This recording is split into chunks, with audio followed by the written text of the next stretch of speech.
हाय बच्चों, Vande Mataram. P Kapoor science academy में आपका स्वागत है। आज हम लोग देखेंगे कैलेंडर। कैलेंडर दिनों, सप्ताहों, महीनों और वर्षों को व्यवस्थित करने की एक प्रणाली है। मतलब हम लोग इसके माध्यम से दिनों के बारे में जानकारी लेते हैं, हफ्तों के बारे में, कितने सप्ताह, किस महीने में कितने सप्ताह हैं, महीने की प्रक्रिया क्या है, उनको पंचांग के रूप में हम प्रयोग करते हैं। कैलेंडर को हम पंचांग भी कहा करते हैं। तो कैलेंडर में हम मुख्यतः वर्ष से निर्धारण करते हैं कि जैसे 2025 का कैलेंडर हमें दीजिए, 2026 का कैलेंडर दीजिए। इस प्रकार हम लोग वर्ष का निर्धारण करते हैं कैलेंडर के आधार पर। तो वर्ष जो होता है ये मुख्यतः दो प्रकार के होते हैं। एक सामान्य वर्ष होता है और एक होता है आपका लीप वर्ष। सामान्य वर्ष के अंदर फरवरी 28 दिनों का होता है, 28 दिनों का होता है। और लीप वर्ष के अंदर फरवरी जो होता है ये 29 दिन का होता है। लीप वर्ष को हम लोग अधिवर्ष के नाम से भी जानते हैं। और सामान्य वर्ष के अंदर कुल दिनों की संख्या 365 होती है। विषम दिन जो होते हैं वो 1 होते हैं। और लीप वर्ष के अंदर कुल दिनों की संख्या 366 दिन होता है और विषम दिनों की संख्या कितनी होती है? 2 होती है। इसके बाद हम लोग देखेंगे लीप वर्ष किसे कहते हैं। किसी भी वर्ष के अंतिम 2 अंक 4 से पूर्ण विभाजित हों तो ऐसे वर्ष को अधिवर्ष या लीप वर्ष कहते हैं। जैसे एग्जाम्पल के रूप में हम लोग 2001 लिए हैं, तो ध्यान दीजिएगा इधर 2001, तो 2001 में वर्ष का अंतिम 2 अंक ये है। अब 001 में जब हम 4 से भाग लगाएंगे यह पूर्ण विभाजित नहीं होगा, पूरा नहीं कटेगा। अर्थात जो भी चीज़ें होंगी पॉइंट में आएगी, तो 0.2 समथिंग आ जाएगा, जिस कारण यह लीप वर्ष नहीं है। 2002 में अंतिम 2 अंक कितना है? 2, तो 2 में 4 से भाग लगाएंगे तो 0.5 आ जाएगा, पूर्ण विभाजित नहीं हुआ। जब पॉइंट में आएगा तो इसको हम पूर्ण विभाजित नहीं मानेंगे। जब बिना दशमलव के भाग चला जाएगा तो हम उसको मानेंगे पूर्ण विभाजित हो रहा है। जैसे 2004 में अंतिम के 2 अंक 4 हैं, तो हम 4 को 4 से भाग लगाएंगे तो आंसर आपका 1 आएगा, अर्थात यह लीप वर्ष है। तो 2004 जो है 2004 ये आपका लीप वर्ष हो जाएगा। इसके बाद 2006 में हम लास्ट के 2 अंक में भाग लगाएंगे, नहीं कटेगा, 4 से भाग नहीं जाएगा। तो जब हम 6 में भाग लगाएंगे 4 से तो आ जाएगा 4 के 4 हो जाएगा, 4 पंचे कितना हो जाएगा? 20 हो जाएगा, नहीं जाएगा, अर्थात पूर्ण विभाजित नहीं होगा। तो 2007 में भी 7 में जब हम 4 से भाग लगाएंगे तभी पूर्ण विभाजित नहीं। लेकिन 2008 के अंतिम 2 अंक में जब हम 8 में भाग लगाएंगे 4 से, 4 दूनी 8 हो जाएगा, तो हम लोग देख पाएंगे कि 2008 जो था ये आपका लीप वर्ष हो जाएगा और 2004 क्या हो जाएगा? लीप वर्ष। क्यों? क्योंकि अंतिम के 2 अंक ये दोनों 4 के पहाड़े में आते हैं, अर्थात 4 से पूरा विभाजित हो जाएगा। इसके बाद हम लोग देखेंगे शताब्दी लीप वर्ष। शताब्दी लीप वर्ष में जैसे हम लोग लीप वर्ष में 4 से भाग लगाते थे, वैसे ही शताब्दी लीप वर्ष के अंतर्गत हम लोग 400 भाग लगाएंगे। मतलब 4 नहीं 400 से नियम। शताब्दी लीप वर्ष में 4 नहीं 400 का नियम लगता है। तो 400 से पूर्ण विभाजित अगर होता है तो इसका मतलब क्या होगा? शताब्दी लीप वर्ष होगा। तो प्यारे बच्चों ध्यान देना, तो 2000 के शुरुआत के देखिए, जब हम शताब्दी लीप वर्ष निकालते हैं तो शुरुआत की बातें करते हैं, शुरुआत के अंक की बात करेंगे या पूरा बात कर लेते हैं।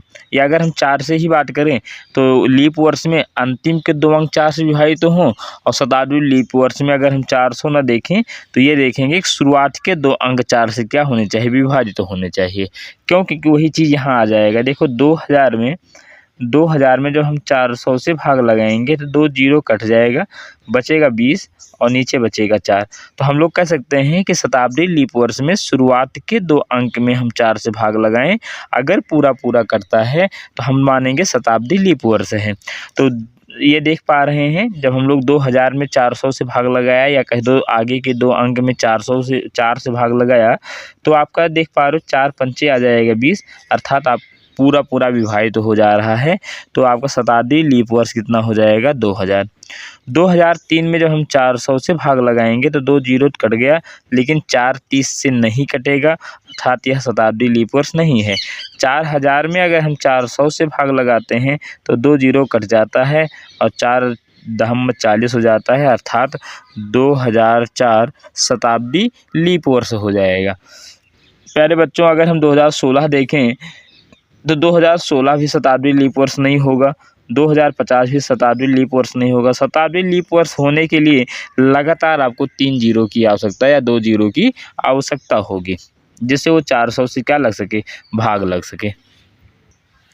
इसके बाद प्यारे बच्चों ध्यान देंगे हम लोग सामान्य वर्ष क्या होता है। तो वह वर्ष जिनमें अंतिम 2 अंक 4 से पूर्ण विभाजित नहीं होते हैं उन्हें सामान्य वर्ष कहते हैं। जैसे 1998 का 1900 शुरुआत के 2 अंक हैं और 98 अंतिम 2 अंक है, तो हमको अंतिम के 2 अंक चाहिए। तो 98 में इधर ध्यान देना, 98 में अगर हम 4 से भाग लगाएं तो 4 दूनी 8 हो जाएगा, एक बचेगा। इसके बाद ये 18 हो जाएगा, 4 चौक 16 हो जाएगा, 2 बचेगा, तो 4 पंचे कितना हो जाएगा 20। ये पूरा नहीं कट रहा है तो हम इसको क्या मानेंगे, सामान्य वर्ष मानेंगे। तो ये आपका नॉर्मल ईयर हो जाएगा। 1999 ये भी नॉर्मल ईयर हो जाएगा। 2001 ये भी नॉर्मल ईयर हो जाएगा। 2002 ये भी नॉर्मल ईयर हो जाएगा, अंतिम के 2 अंक 4 से नहीं कटेंगे। 2003 ये भी नॉर्मल ईयर हो जाएगा। 2004 ये आपका हो जाएगा लीप ईयर, ये हो जाएगा आपका लीप ईयर हो जाएगा।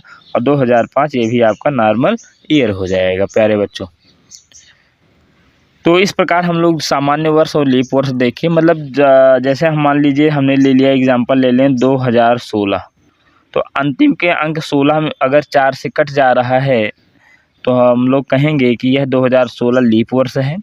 अगर हम देखेंगे कि 2015 हो जाए तो अंतिम के 2 अंक जो हैं ये 4 से नहीं कटेगा, अर्थात हम लोग यह मानेंगे कि यह सामान्य वर्ष है, नॉर्मल ईयर है आपका। चलिए अब आगे बढ़ते हैं, विषम दिनों की संख्या की गणना करते हैं। विषम दिन कैसे निकाले जाते हैं। जैसे मान लीजिए अभी हम लोगों ने देखा कि 366 में 2 विषम दिन होते हैं।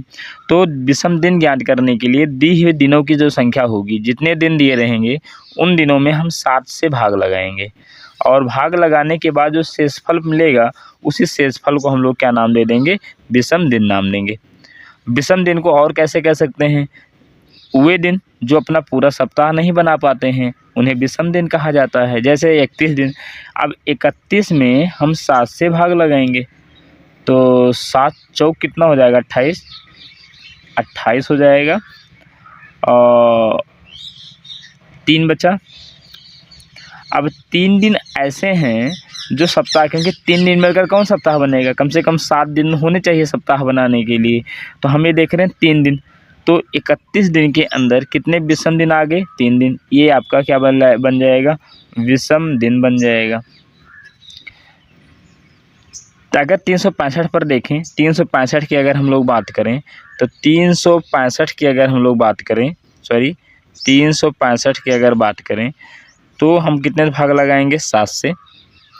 जब सब 7 से भाग लगाएंगे तो क्या होगा, 7 पच्चे कितना हो जाएगा 35 कटेगा। 6 में से 5 गए 1, यहाँ आ जाएगा 15 और 7 दूनी हो जाएगा 14, 1 बचा, अर्थात विषम दिन कितने आ गए, 1 आ गए। इसमें कितने विषम दिन होंगे, 1। इसमें कितने विषम दिन होंगे तो 3। इसमें कितने विषम दिन होंगे तो आप भाग लगा सकते हो, 100 से भाग लगा दो, 100 में भाग लगा दो 7 से, तो 7 इक्के कितना हो जाएगा 7, 3 बचा 30, 7 चौक हो जाएगा 28, कितना बचेगा 2। तो 100 दिनों में कितने विषम दिन होंगे प्यारे बच्चों, 2। 366 में अगर वैसे हम भाग लगाते हैं, 366 में अगर हम भाग लगाते हैं, 366 में अगर भाग लगाया जाए 7 से तो आएगा 7 पच्चीस आ जाएगा 35, 1 बचा, कैंसिल हो जाएगा, सॉरी ये कैंसिल हो जाएगा, 1 बचेगा, ये 6 आ जाएगा और 7 दूनी हो जाएगा 14, कितना बचेगा 2 बच जाएगा।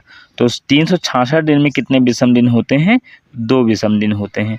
तो आप लोग 30, 28 और 29 में निकालिएगा कितने विषम दिन होते हैं। विशेषता क्या होती है, नोट क्या होगा कि इतनी सारी चीज़ें में क्या बातें की हम लोग जो सीखने योग्य है, परीक्षा के लिए योग्य होगा। तो वो है सामान्य वर्ष में 1 जनवरी 31 दिसंबर के दिन क्या होते हैं, समान होते हैं। मतलब जैसे 2026 आने वाला है, 2026। अब 2026 के अंतिम 2 अंक में हम 4 से भाग लगाएंगे तो 4 छंग हो जाएगा 24, अर्थात 2026 कैसा दिन हो, कैसा वर्ष है, 2026 जो होगा ये सामान्य वर्ष होगा। तो 1 जनवरी को जो दिन आएगा वही दिन आपके 31 दिसंबर को अर्थात साल के अंतिम दिन का रहेगा। अगर कोई लीप वर्ष है तो लीप वर्ष अगर जनवरी का कोई दिन मान लीजिए बुधवार है, यहाँ भी मान लीजिए बुधवार है, तो यहाँ पर जो आएगा वो भी बुधवार रहेगा। लेकिन 1 जनवरी को अगर बुधवार है और लीप वर्ष है तो 31 दिसंबर को जो है वो रहेगा बृहस्पतिवार। बृहस्पतिवार क्यों होगा, क्योंकि 1 दिन की वृद्धि हो जाएगी। लीप वर्ष के अंतर्गत 1 जनवरी से 31 दिसंबर तक जाने में हमें 1 दिन की वृद्धि करनी होगी। अर्थात अगर 1 जनवरी को बुधवार है तो बृहस्पतिवार होगा कब, 31 दिसंबर को। लेकिन अगर सामान्य वर्ष है तो 1 जनवरी को अगर बुधवार है तो 31 दिसंबर को भी कौन दिन रहेगा, बुधवार। तो इन सब बातों को आप तैयार करना और जो भी दिक्कत होती है आप मैसेज करिएगा। धन्यवाद।